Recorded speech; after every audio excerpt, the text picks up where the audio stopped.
इसके अंदर हम टॉपिक डिस्कस करते हैं सूखा और अकाल के बारे में। राजस्थान के अंदर सूखे की स्थिति और अकाल के बारे में बात कर रहे हैं।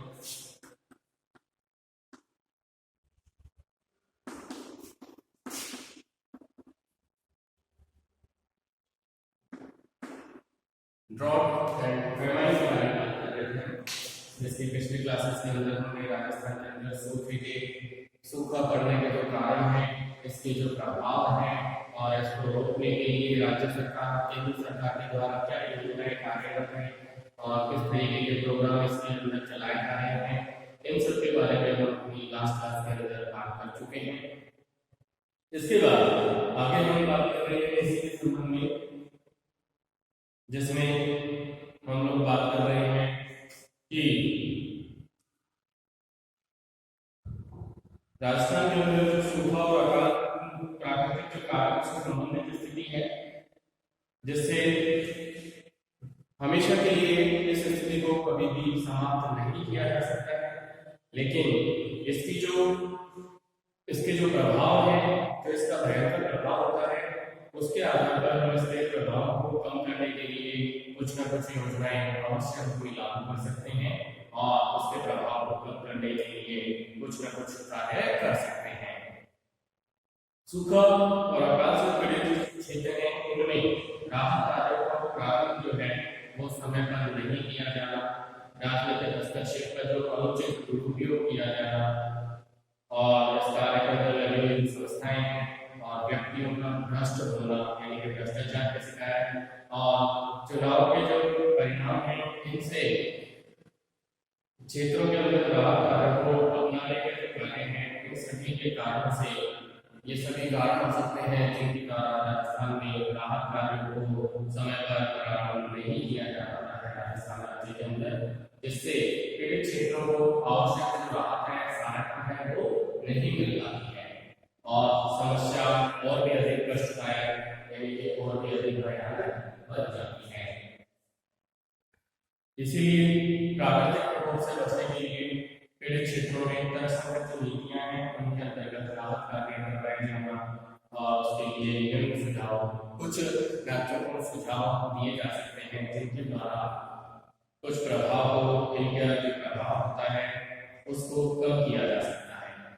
जैसे सबसे पहला जो इसके अंतर्गत हम कार्य कर सकते हैं वो यही है कि राहत कार्य उत्पादक रूप में हो, प्रोडक्टिव हो और जो खर्च की गई राशि है उसका स्थायी वृद्धि हो, प्रकृति वाली राशि निर्धारित की जाए।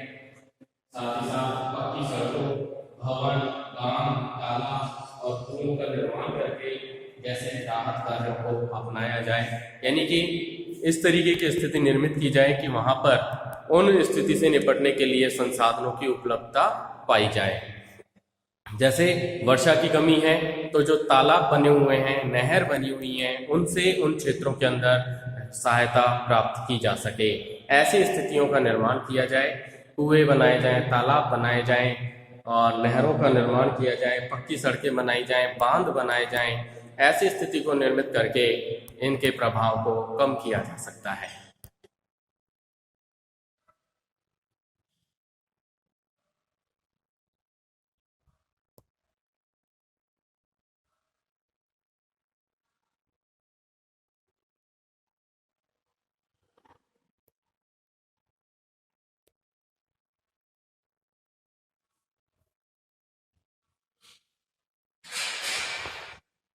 दूसरा जो प्रभाव है वो ये है कि राजस्थान राज्य के अंदर सूखा और अकाल एक नियमित प्रक्रिया की समस्या बन गई है। जैसे हम कह रहे थे कि प्रत्येक साल राजस्थान के अंदर वर्षा की कमी के कारण सूखे की स्थिति और अकाल की स्थिति उत्पन्न होने की संभावना यहाँ पर बनी रहती है, जिसका कारण क्या है? मानसून की अनियमितता का होना, अनसर्टेनिटी और अनरेगुलरिटी जो है वो मानसून की राजस्थान के संदर्भ में, देश के संदर्भ में होती है, जिसके कारण राजस्थान में सूखा और अकाल की जो समस्या है प्रत्येक वर्ष बनने वाली एक महत्वपूर्ण समस्या के रूप में बन गई है। प्रत्येक वर्ष ये समस्या जन्म लेने की संभावनाएं बनी रहती हैं।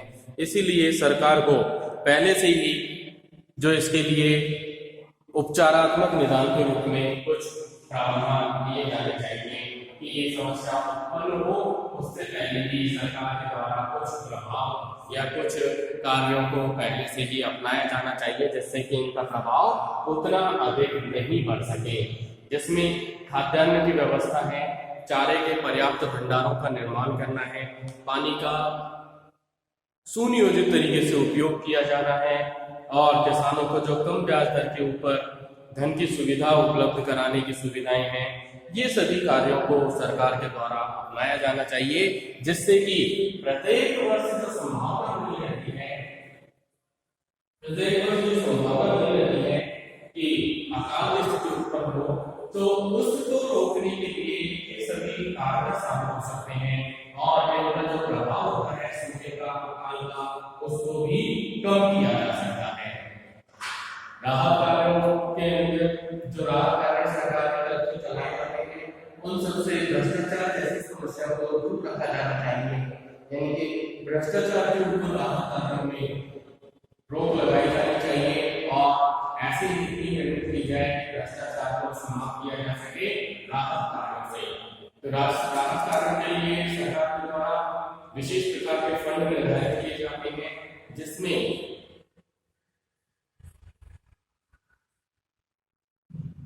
जो फंड जो राशि निर्धारित की जाती है, वो राशि इस तरीके से निर्धारित की जाए कि भ्रष्टाचार उसके अंदर ना पनपे। नेक्स्ट जो है वो ये है कि इंदिरा गांधी नहर परियोजना जो है, इसका जो शेष कार्य है, जैसे जैसलमेर से आगे इसको आगे बढ़ाना है बागमती नदी तक, तो वहां का जो शेष कार्य है इसको तेजी से और बहुत ही कम समय के अंदर संपन्न किया जाना चाहिए, जिससे मरुस्थलीय जो भूमि है, मरुस्थलीय जो जिले हैं राजस्थान के अंदर, डेजर्ट पार्ट जो है, वो इस बड़े क्षेत्र को स्थायी लाभ के रूप में इस नहर परियोजना के द्वारा मरुस्थलीय जिलों को प्राप्त हो सके। तो इसके जो शेष कार्य है, जो इसके पीछे और कार्य बाकी हैं, उन सबको समय से इनको पूर्ण कराने के लिए लक्ष्य निर्धारित किए जाने चाहिए। नेक्स्ट इसके बाद कि राहत कार्यों को प्रारंभ जब किया जाता है, तो उस समय क्षेत्रीय आवश्यकताएं जो होती हैं उनको प्राथमिकता दी जानी चाहिए, यानी कि इम्पोर्टेंस किसको दी जानी चाहिए, जो क्षेत्रीय आवश्यकताएं हैं उनको आपको महत्व दिया जाना चाहिए, उनकी आवश्यकताओं को ध्यान में रखते हुए ही राहत कार्यों को आगे बढ़ाया जाना चाहिए।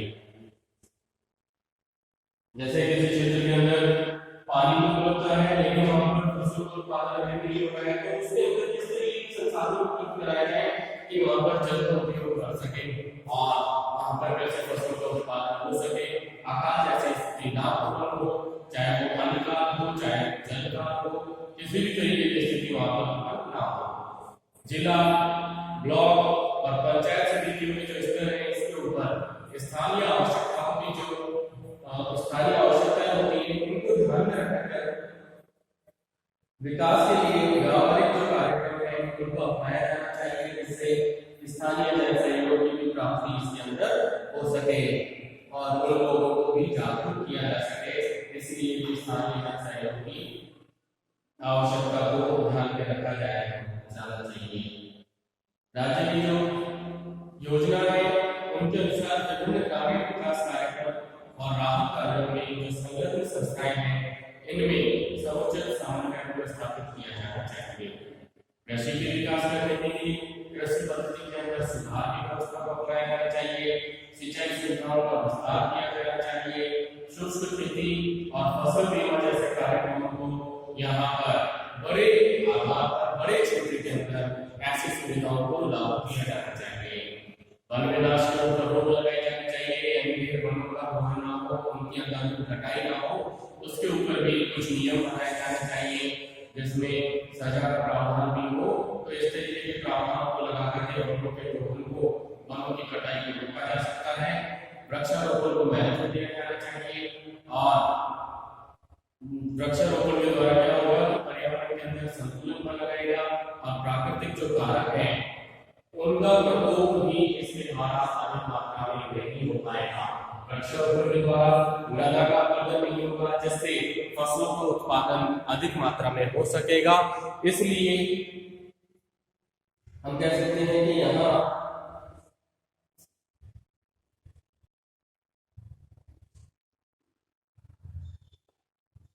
वृक्षारोपण जैसे कार्यक्रमों को बढ़ावा दिया जाना चाहिए।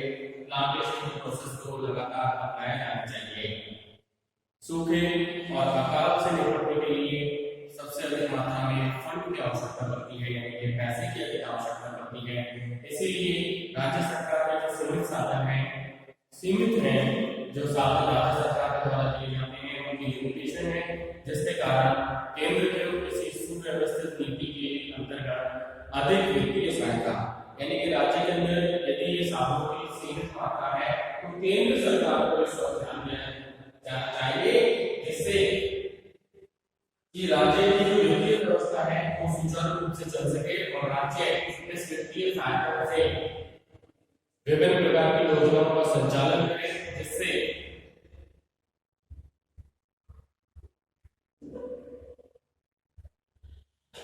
केंद्र सरकार के द्वारा राज्य सरकारों को समय समय के ऊपर वित्तीय सहायता उपलब्ध कराई जानी चाहिए, जिससे कार्यक्रमों का संचालन सरकार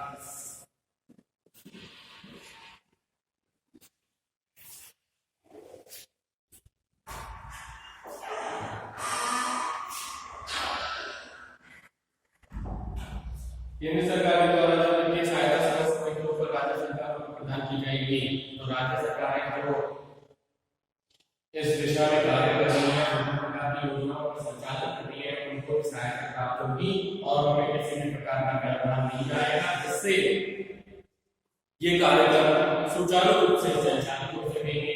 तो इस तरीके की व्यवस्था की ओर केंद्र सरकार को भी ध्यान देना चाहिए। और इससे क्या होगा कि जब ये कार्यक्रम सुचारू रूप से कार्य करेंगे, कंटिन्यू चलते रहेंगे, तो क्या होगा कि जो प्राकृतिक आपदाओं का प्रभाव है, बाढ़ जैसे हम कहें सूखा और अकाल, ये स्थिति का जो प्रभाव है वो उतना अधिक क्षेत्र के अंदर नहीं हो पाएगा। तो इस तरीके से जनता और सरकार दोनों को भी ये समस्याओं के से निपटने के लिए एक साथ कार्य करना चाहिए, सहयोग देना चाहिए और इनके समाधान जो है उसके लिए सरकार के द्वारा दीर्घकालीन नीतियों को राज्य की प्राथमिकताओं के जो उनके अनुकूल बनाया जाना चाहिए और इनको योजना तरीके से योजनाबद्ध तरीके हैं उससे इनका विचार किया जाना चाहिए, इन योजनाओं को संचालित किया जाए। तो इसके लिए आवश्यक है कि सरकार और जो जनता है, पब्लिक है, ये दोनों मिलकर के कार्य करें। ये दोनों मिलकर जब कार्य करेंगे तो इस समस्या का समाधान होगा, इनके जो प्रभाव है उनके अंदर कमी आने लगेगी।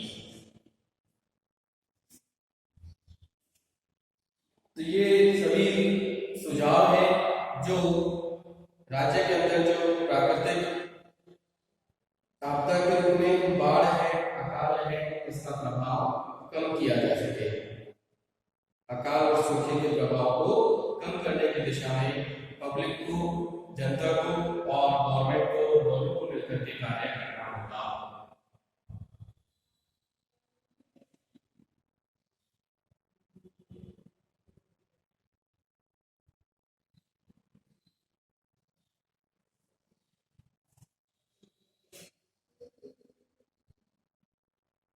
नेक्स्ट है मरुस्थलीय क्षेत्र, अकाल और यहाँ पर जल संसाधन की उपलब्धता। राजस्थान में जो कुल क्षेत्रफल है इससे लगभग 61% एरिया के ऊपर मरुस्थलीय क्षेत्र का विस्तार है, यानी कि राजस्थान का जो कुल क्षेत्रफल है इसके लगभग 60% से अधिक क्षेत्रफल के ऊपर मरुस्थलीय भूमि पाई जाती है। मरुस्थलीय क्षेत्र का यहाँ पर विस्तार है।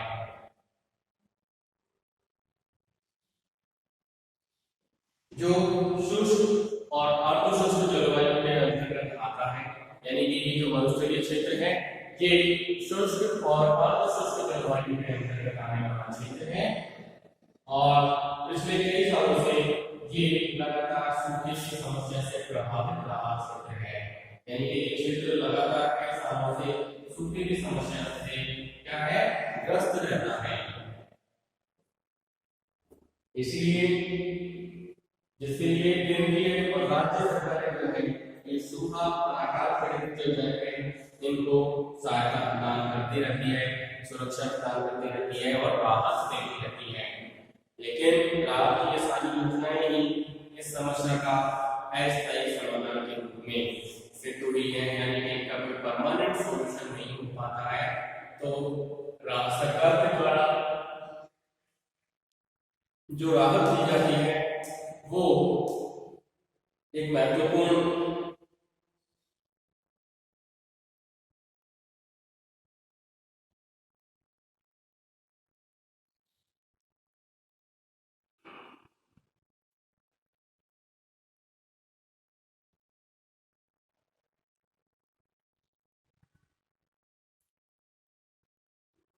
मरुस्थलीय क्षेत्र के अंदर मुख्य रूप से जो जीवन का आधार है वो जल है।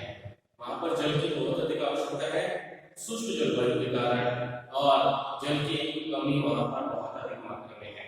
इसीलिए पेयजल के लिए हर भूमि को बहुत ही कीमती माना जाता है। मरुस्थलीय भूमि के अंदर न केवल कम वर्षा वाला क्षेत्र आता है, बल्कि वर्षा के कारण यहाँ पर भूमिगत जल का जो स्तर है ये भी लगातार नीचे चला जा रहा है। यानी कि इसमें भी लगातार गिरावट आती जा रही है, और जो मरुस्थलीय क्षेत्र के अंदर जो भूमिगत जल है, अंडरग्राउंड वाटर लेवल है, वो भी लगातार नीचे जाता जा रहा है। वर्षा के कारण भूमिगत जल का स्तर नीचे जा रहा है, जिससे क्या है कि मरुस्थल के अंदर जो रहने वाले लोग हैं उनके जीवन पर संकट की स्थिति लगातार बढ़ती जा रही है। बात यह आती है कि जल की अभाव की जो समस्या है इसको किस तरीके से कम किया जाए।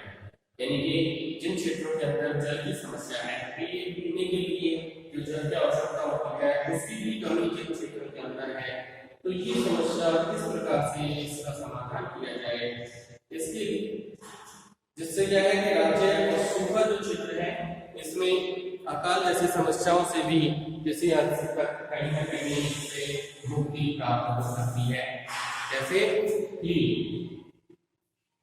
सूखे और अकाल जैसी स्थितियों से निपटने के लिए यहाँ पर इस तरीके की व्यवस्था की जाए जिससे जल की उपस्थिति बनी रहे और इस समस्या का समाधान हो सके।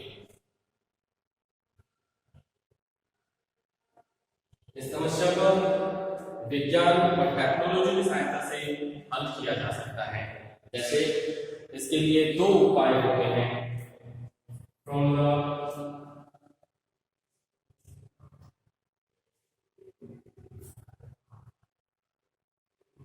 पहला उपाय यह है कि अतिरिक्त सर्वेक्षणों से उन क्षेत्रों के बारे में जानकारी प्राप्त की जाए, उन क्षेत्रों के बारे में पता लगाया जाए जहां पर जल की मात्रा अधिक उपलब्ध हो और जल स्तर जहां पर उन्नत हो, उस क्षेत्र की जानकारी प्राप्त की जाए, जिससे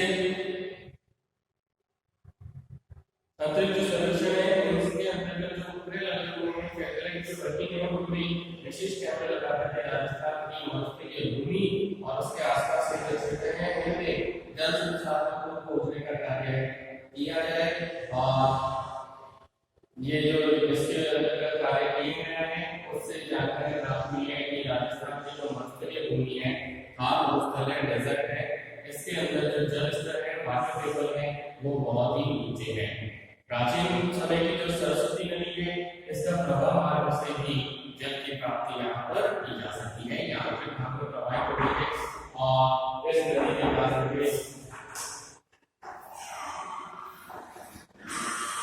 जल का उपयोग भी इस नदी के द्वारा जो आंतरिक भाग में आ रहा है और तंत्र के घर के अंदर चल रहा है उसको उपयोग में लिया जा सकता है।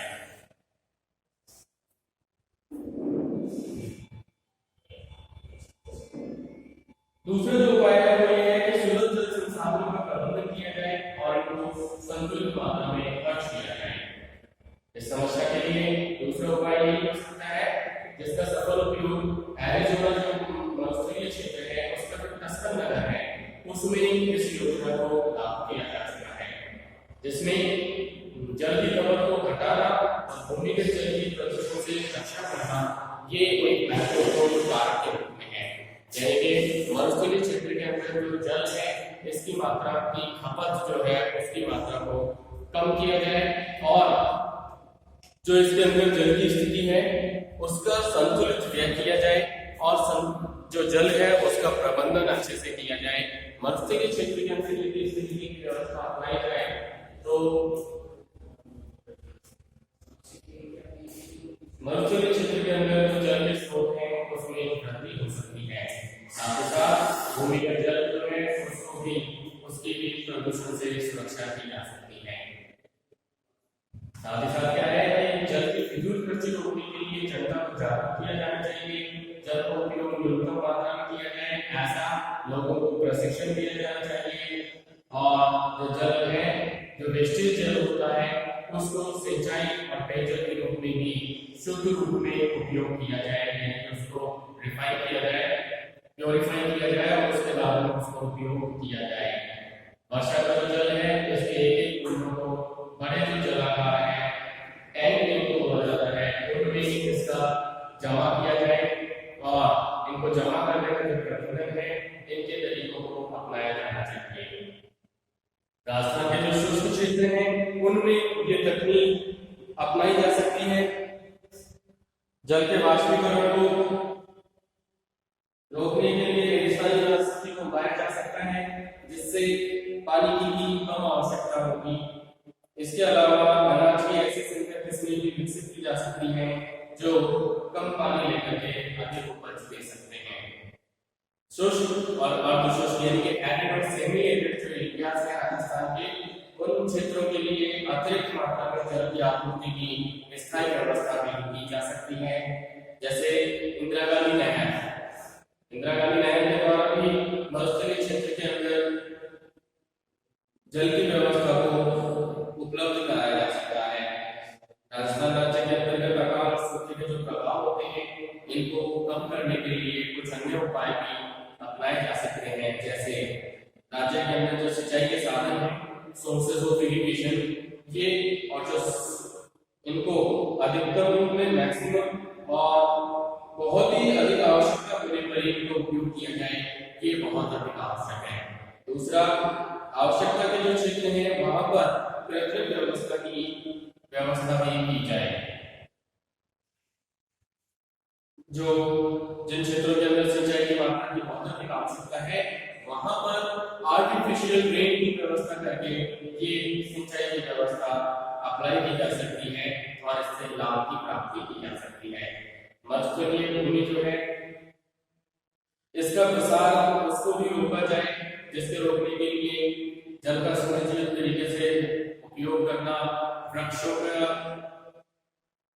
कटाव को रोकना, साथ ही साथ वृक्षारोपण के प्रोसेस को तेज गति से अपनाना, इन सभी कारणों के द्वारा मरुस्थलीकरण का जो प्रोसेस हो रहा है, ये जो एक्सटेंशन है उसको रोका जाना चाहिए।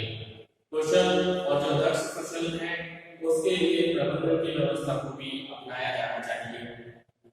अकाल और सूखे की जो समस्या है इसका सामना अल्पकाल यानी कि शॉर्ट टर्म और लॉन्ग टर्म दोनों समय के लिए अलग अलग तरीके से इनके द्वारा योजनाओं का निर्धारण किया जाना चाहिए। यानी कि अलग अलग समय के हिसाब से अल्पकाल, छोटी और बड़ी समय की योजनाओं को लागू किया जाना चाहिए।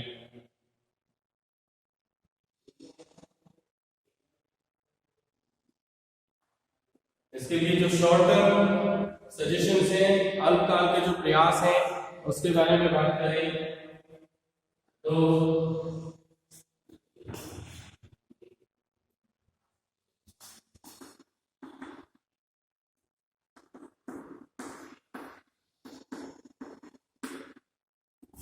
यानी कि ऐसे एफर्ट्स जो कम समय के लिए कार्यरत हो, यानी कि कम समय में उनका प्रभाव दिखे, लंबे समय तक इन योजनाओं को अधिक मात्रा में अधिक लंबे समय तक नहीं चलाए जाए, छोटे समय के लिए ये लक्ष्य निर्धारित किए जाएं सूखे और अकाल के प्रभाव को कम करने के लिए।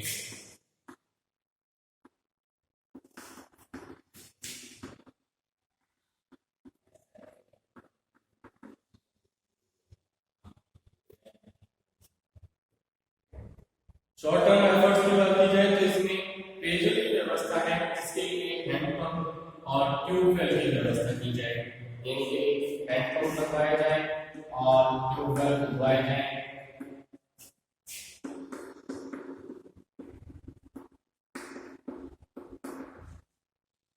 ऐसी योजनाएं अपनाई जाए जिससे कि हैंडपंप लगवाने की व्यवस्था हो और ट्यूबवेल खुदवाने का कार्य किया जाए। सार्वजनिक वितरण प्रणाली जो है इसको प्रभावी रूप से लागू करना, यानी कि जो सरकारी स्रोतों से जल की व्यवस्था है इसको बहुत ही वेल प्लानिंग तरीके से इसको डिस्ट्रीब्यूट किया जाए। तो ये जो व्यवस्थाएं हैं इनको प्रभावी रूप से लागू किया जाए।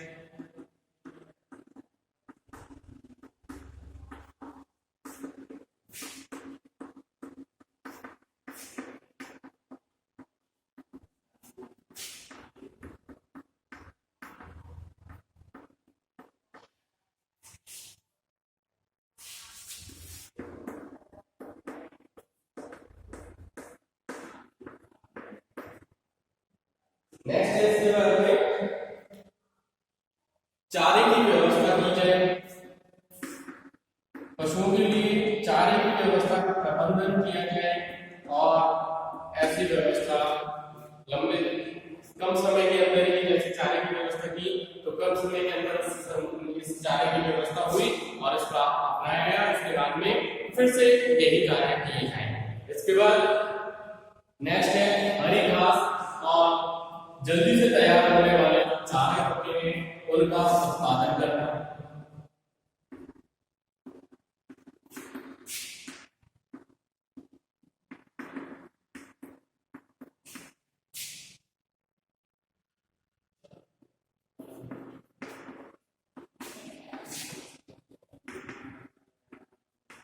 तेजी से कम समय के अंदर जो चारा उत्पादन किया जाए, उत्पादित हो सके, ऐसे चारे की भी व्यवस्था करना, ये भी शॉर्ट टर्म के अंदर आता है। इसके बाद अकाल पीड़ित जो क्षेत्र हैं इनमें लगान और ऊर्जा वसूली को स्थगित करना, यानी कि जिन क्षेत्रों में अकाल पड़ा है वहां पर जो भी गवर्नमेंट के द्वारा टैक्सेस लिए जाते हैं उनको रद्द किया जाए और जो अन्य वसूली होती है उनको भी समाप्त किया जाए, जिससे अकाल पीड़ित जो क्षेत्र हैं उनके अंदर जो लोग रहते हैं उनको सहायता प्राप्त होगी, राहत मिलेगी। तो टैक्स और अन्य जो वसूली है इसको रद्द कर दिया जाए। कहां पर? केवल उन क्षेत्रों में जहां अकाल उत्पन्न हुआ है, अकाल की स्थिति आई है। नेक्स्ट है इसके बाद अकाल सूखाग्रस्त जो क्षेत्र है इसमें अच्छी नस्ल के पशुओं के लिए उचित व्यवस्था की जाए।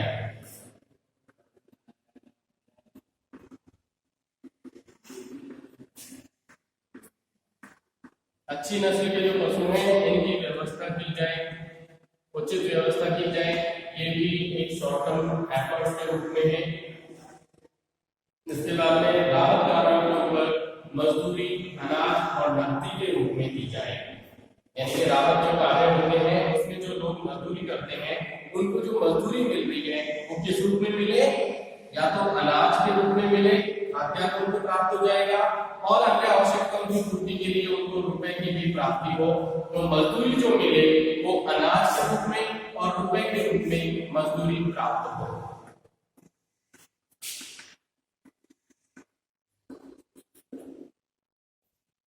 नेक्स्ट है इसके बाद स्थायी महत्व और जो उत्पादक कार्य है इनको इम्पोर्टेंस दिया जाना चाहिए, इनको अधिक महत्वपूर्ण माना जाना चाहिए। तो ये बात थी अपनी दीर्घकालीन शॉर्ट टर्म एफर्ट्स के रूप में है। इसके बाद नेक्स्ट बात आती है अपनी दीर्घकालीन प्रयासों के बारे में।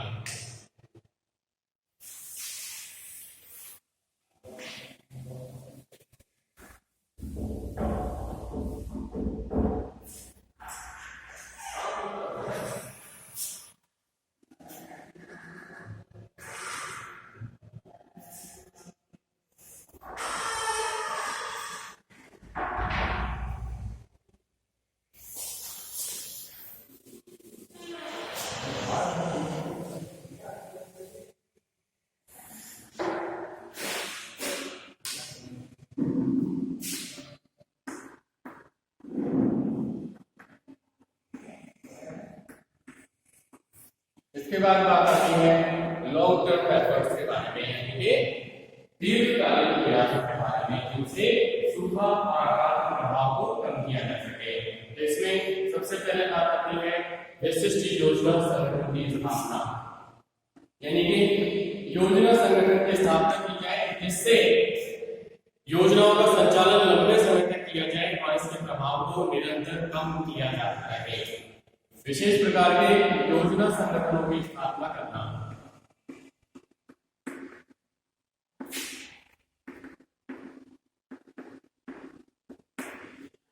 इसके बाद दूसरा जो प्रयास आता है वो प्रयास है सूखा संभावित क्षेत्र कार्यक्रम को संचालित करना। ये भी लंबे समय तक किया जाने वाला कार्य है जिसमें ये प्रोग्राम लंबे समय तक चलता है, लेकिन इसके अंदर कुछ समय के टारगेट निर्धारित किए जाए जिससे छोटे छोटे जो लक्ष्य हैं उनकी प्राप्ति की जाए और इस कार्यक्रम के द्वारा अलग अलग क्षेत्रों में सूखे के संभावित जो क्षेत्र हैं उनके अंदर ऐसी योजनाओं को इस कार्यक्रम पर संचालित किया जाए जिससे इसके प्रभाव को कम किया जा सके। नेक्स्ट है इसके बाद मरु विकास कार्यक्रम, डेजर्ट डेवलपमेंट प्रोग्राम, यानी कि राजस्थान सरकार और केंद्र सरकार के द्वारा ये योजना चलाई जा रही है जिसमें मरुस्थलीय क्षेत्र को डेवलप करने के प्रोग्राम कार्यरत हैं और ये कार्यक्रम जो है ये लंबे समय के लिए चालू किए जाने वाले कार्यक्रम है। लंबे समय तक इनको उपयोग में या इसको संचालित किया जाए, ये वो कार्यक्रम है। इसके बाद नेक्स्ट है राष्ट्रीय पेयजल मिशन कार्यक्रम।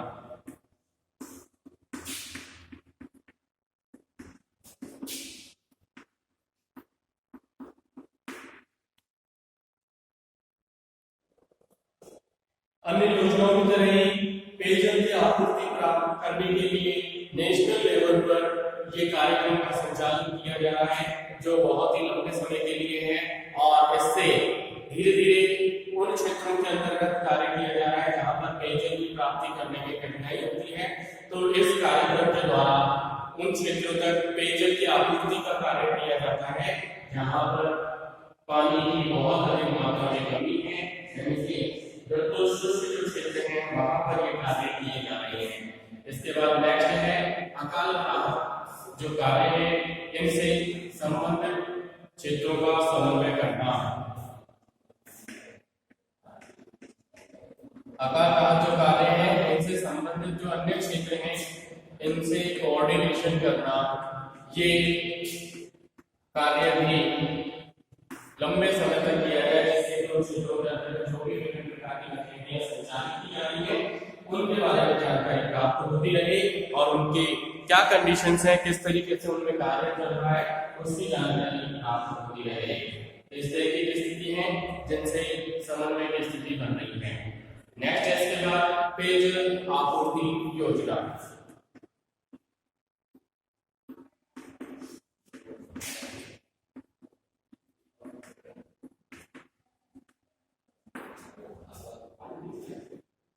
पेयजल आपूर्ति योजना, ये इस योजना को लागू करके और अन्य क्षेत्रों के अंदर जहां पर पेयजल की आपूर्ति नहीं हो रही है, जल की कमी है बहुत अधिक मात्रा में, तो पेयजल की आपूर्ति करने की योजना को संचालित किया जाना, ये लंबे समय तक किया जाए जिससे कि उन क्षेत्रों के अंदर प्रत्येक वर्ष जब सूखे की स्थिति बने तो पेयजल की समस्या उनके सामने ना हो, इसलिए ऐसी योजनाओं को लंबे समय तक चलाया जाए।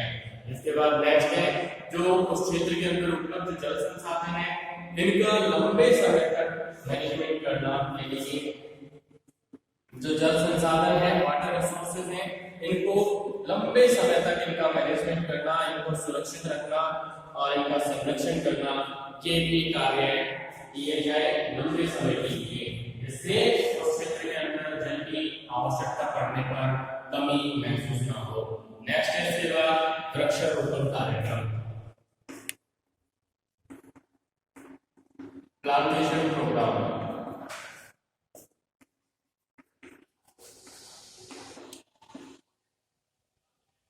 वृक्षारोपण कार्यक्रम को भी संचालित किया जाना, लंबे समय तक किया जाना चाहिए जिससे न केवल भूमि की स्थिति सुधरेगी बल्कि उस क्षेत्र के अंदर जो अन्य समस्याएं हैं जैसे सूखे की है क्यों? क्योंकि जब वृक्षारोपण होगा तो मिट्टी का सॉइल इरोजन भी नहीं होगा, मिट्टी का अपरदन भी रुकेगा, और जब सॉइल इरोजन रुकेगा तो उस मिट्टी के अंदर नमी भी बनी रहेगी, जिससे डेजर्ट जैसी स्थिति भी नहीं डेवलप होगी और इरोजन भी उसका नहीं हो पाएगा।